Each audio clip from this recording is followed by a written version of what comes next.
Hello everyone, welcome to R education tutorials. तो आज फिर से स्वागत है आपका मेडिवल हिस्ट्री में। और मेडिवल हिस्ट्री में आगे बढ़ते हुए हम दिल्ली सल्तनत के और खिलजी वंश के सेकंड रूलर अलाउद्दीन खिलजी के बारे में आज करेंगे। और अलाउद्दीन खिलजी का टाइम पीरियड है 1296 से 1316 ईस्वी। इससे पहले हम जलालुद्दीन फिरोज खिलजी के बारे में कर चुके हैं। और हमारा, जैसा कि मैंने बताया, नेक्स्ट जो वंश है ये स्टार्ट हो गया है और उसका ये सेकंड रूलर था अलाउद्दीन खिलजी। यह दिल्ली सल्तनत का पहला शासक था जिसने खलीफा से अधिकार पत्र यानी मंजूरी नहीं मांगी थी, बल्कि स्वयं को ही खलीफा का सहायक कहा था। इसके काल को खिलजी क्रांति के रूप में भी जाना जाता है और यह खिलजी वंश का दूसरा शासक था जिसने अपने साम्राज्य का उत्तर भारत से लेकर दक्षिण भारत तक विस्तार किया था। इसके बाद अगले 300 वर्षों या सालों तक कोई भी शासक ऐसा नहीं हुआ जिसने इतना बड़ा साम्राज्य स्थापित किया हो। इसी के साथ हम इसके बारे में थोड़ी सी जानकारी तो चलिए जलालुद्दीन के बारे में थोड़ी सी जानकारी बटोरते हैं और पढ़ते हैं इसको डिटेल में। तो अलाउद्दीन खिलजी का बचपन का नाम था अली गुरशास्प। इसके पिता थे शिहाबुद्दीन मसूद, लेकिन इसके लालन पालन जो है वह इसके चाचा जलालुद्दीन फिरोज खिलजी करते हैं। और इसकी पत्नी थी मलिकाए जहां, जो कि जलालुद्दीन की बेटी थी। इस करके ये जलालुद्दीन का दामाद भी था और भतीजा भी। और इसने उपाधि धारण की थी सिकंदर सानी द्वितीय की। सिकंदर सानी द्वितीय की उपाधि इसने, जो हमारे एशियंट हिस्ट्री में शायद आप सब ने सिकंदर महान के बारे में सुन रखा हो या बहुत आपने पढ़ा भी होगा, उसको देखकर की थी। क्योंकि सिकंदर महान ने भारत विजय किया था और इसका भी जो सपना था यह भी भारत विजय करना चाहता था। और इसी को लेकर अमीर खुसरो ने इसे युग का विजेता व विश्व का सुल्तान कहा था। शासक बनते समय इसके समय में कुछ विद्रोह होते हैं, तो चलिए आइए उन विद्रोह को जानते हैं। और जो सबसे पहले विद्रोह हुआ था वह था नवी मुसलमानों का विद्रोह। यह 1299 ईस्वी में हुआ। इस विद्रोह का दमन नुसरत खां ने किया था और यह विद्रोह गुजरात के सफल अभियान में जो धन ये लोग प्राप्त करते हैं उसके बंटवारे को लेकर हुआ था। सेकंड जो विद्रोह हुआ था वह हुआ था आगत खां का विद्रोह। यह अलाउद्दीन का भतीजा था और यह कुछ मंगोल मुसलमानों के सहयोग से अलाउद्दीन पर प्राणघातक हमला करता है, जिसके बदले में अलाउद्दीन इसकी हत्या कर देता है। नेक्स्ट है मंगू खां का विद्रोह। यह विद्रोह इसने मलिक उमर के साथ मिलकर किया था। अलाउद्दीन इन दोनों को हराकर इनकी हत्या कर देता है। और उसके बाद है हाजी मौला का विद्रोह। यह विद्रोह बहुत ही फेमस है। और जब अलाउद्दीन रणथंबोर अभियान में व्यस्त था तो इस हाजी मौला ने क्या किया है, अपने आप को पीछे से दिल्ली का सुल्तान घोषित कर देता है। लेकिन उस टाइम अलाउद्दीन के कुछ वफादार साथी होते जो कि दिल्ली में थे और इसकी हत्या कर देते हैं। इस प्रकार से ये कुछ विद्रोह थे जो स्टार्टिंग में शासक बनते समय अलाउद्दीन के टाइम में हुए। तो जब ये विद्रोह हुए तो अलाउद्दीन ने इनके पीछे होने के कारणों को जानना चाहा और इन विद्रोह के कारणों का अध्ययन किया उसने। फिर जब उसने इन कारणों का अध्ययन करके समाधान निकाला और इन कारणों को समाप्त करने के लिए उसने 4 अध्यादेश जारी किए। अध्यादेश कह सकते हो कि उसने 4 नियम जारी किए। सबसे पहले अलाउद्दीन ने दान, उपहार एवं पेंशन के रूप में जो अमीरों को भूमि दी जाती थी उसे जब्त कर लिया गया और उस पर पाबंदी लगवा दी थी, जिससे कि अमीरों के पास धन का अभाव हो जाए। उसने गुप्तचर विभाग को संगठित कर बरीद यानी गुप्तचर अधिकारी की नियुक्ति भी की।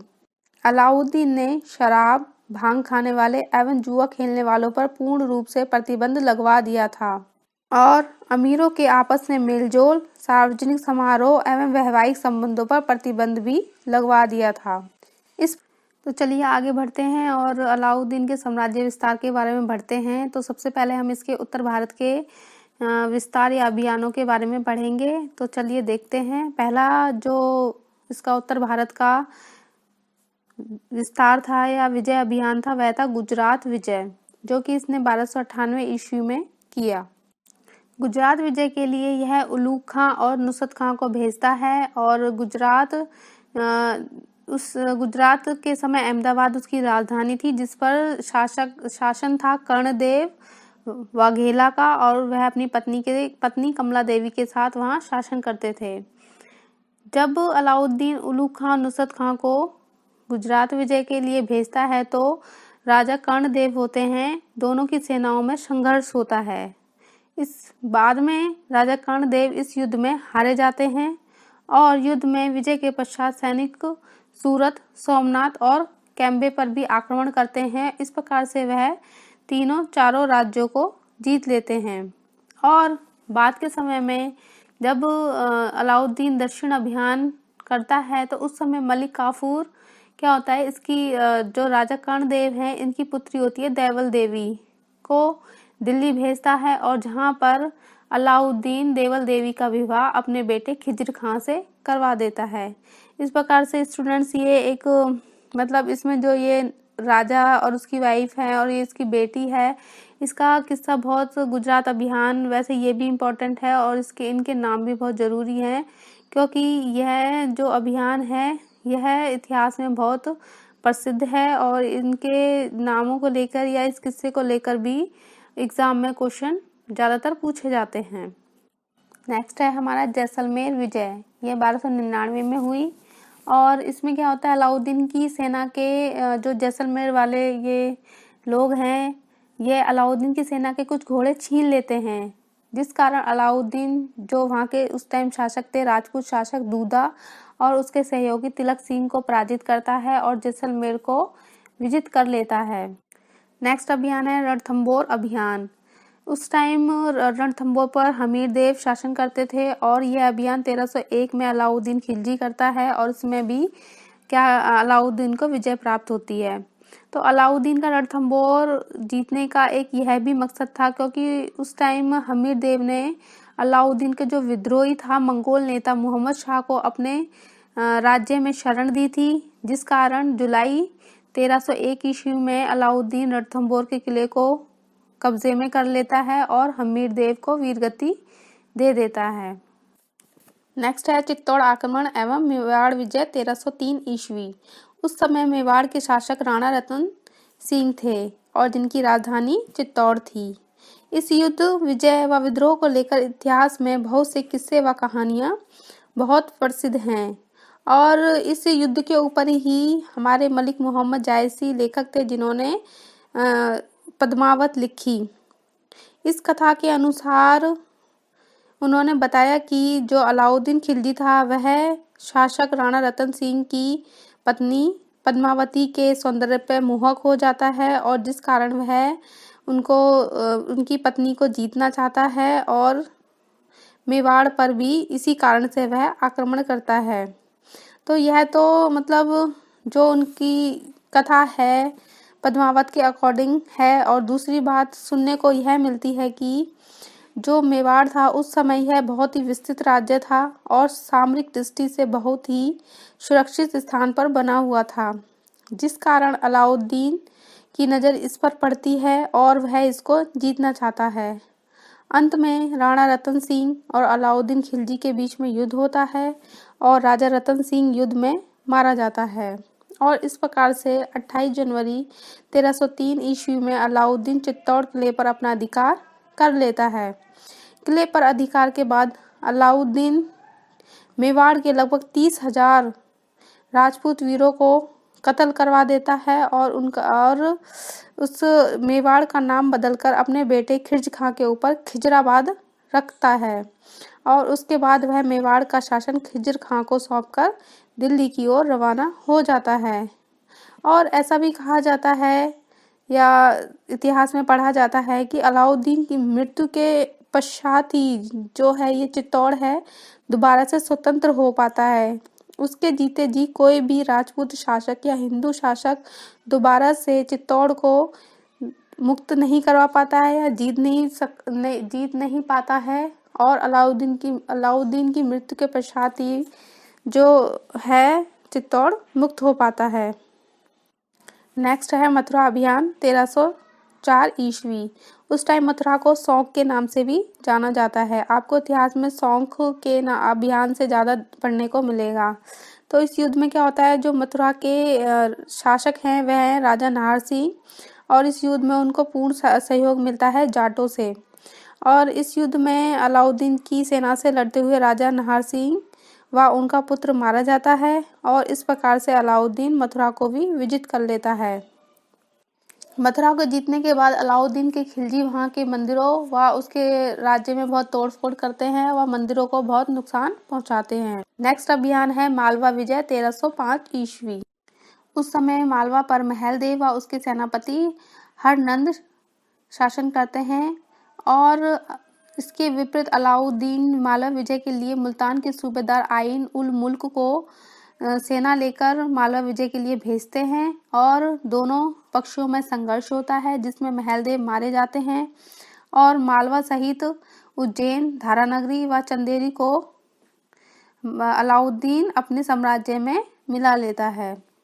नेक्स्ट और लास्ट उत्तर भारत का अभियान है जालौर, जो कि 1300 ईस्वी में हुआ था।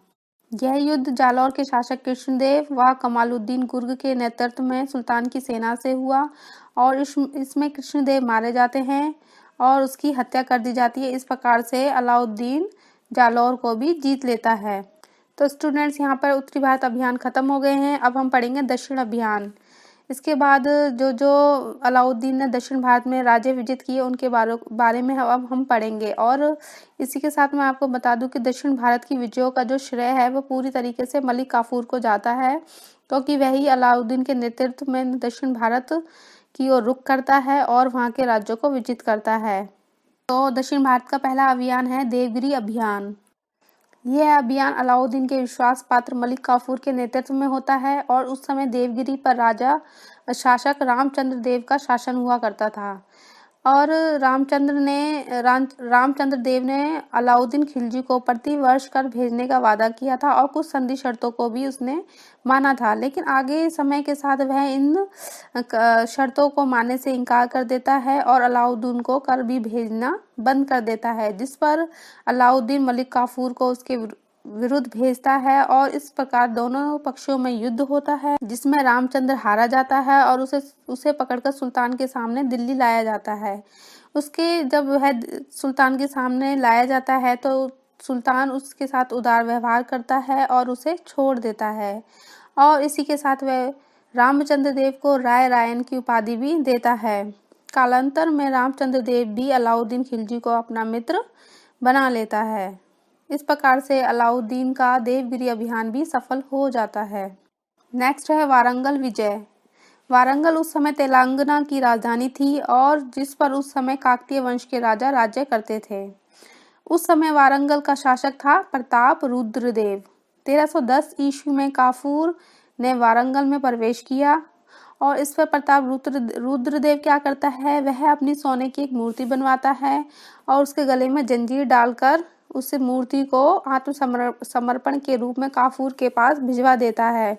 इसी के साथ रुद्रदेव 100 हाथी, 700 घोड़े और बहुत सारी धनराशि एवं वार्षिक कर देने का वादा करता है।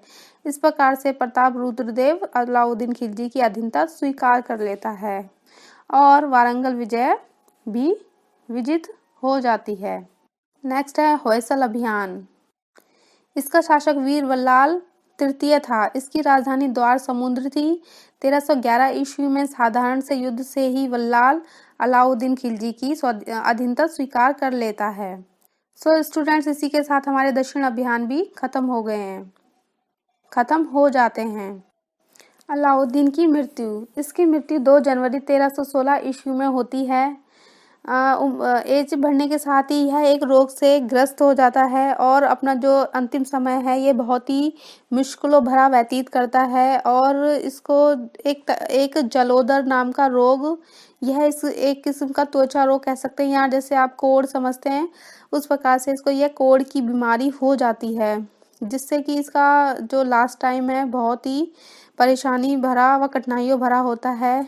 और उसको यह खुद अपने जो इसका विश्वास पात्र है मलिक काफूर, उसको कहता है कि तुम मुझे मार डालो और मुझे मुक्ति दे दो।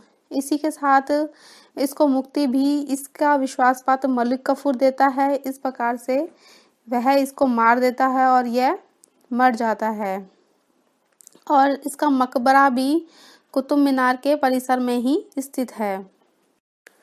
तो स्टूडेंट्स, यह थी अलाउद्दीन खिलजी से रिलेटेड सारे इम्पोर्टेंट फैक्ट्स एंड और इसी के साथ आप ये ना समझे कि टॉपिक ख़त्म हो गया है, टॉपिक अभी भी कंटिन्यू है। मैंने सिर्फ अभी तक अलाउद्दीन के जो विद्रोह हैं, अभियान हैं और उसकी लाइफ से रिलेटेड कुछ बातें थी वो बताई हैं। अभी भी इसका एक तो शासन पीरियड लंबा होता है, उसी के साथ इसने बहुत सारे अपने टाइम में काम किए थे और उनमें जैसे कि प्रशासनिक कदम है, भूमि सुधार है और मोस्ट इम्पॉर्टेंट बाजार नियंत्रण प्रणाली। ये टॉपिक अभी हमें पढ़ना बाकी है। मैंने इस लेक्चर में यह कवर नहीं करवाए हैं क्योंकि लेक्चर बड़ा हो रहा था और मैंने आप लोगों के कंफर्ट को देखते हुए कि अगर मैं एक वीडियो में बना देती तो सारा मिक्स हो जाएगा और शायद आपको समझ में ना आए। तो स्टूडेंट्स, आप ये वीडियो देख के ये ना समझे कि टॉपिक पूरा कवर हो गया है। नेक्स्ट मैं सेकंड पार्ट लेके आ रही हूँ और उसमें हम जो ये बचे हैं इसके आगे के पॉइंट्स वो कवर करेंगे और उन सब के ऊपर भी डिटेल में पढ़ेंगे।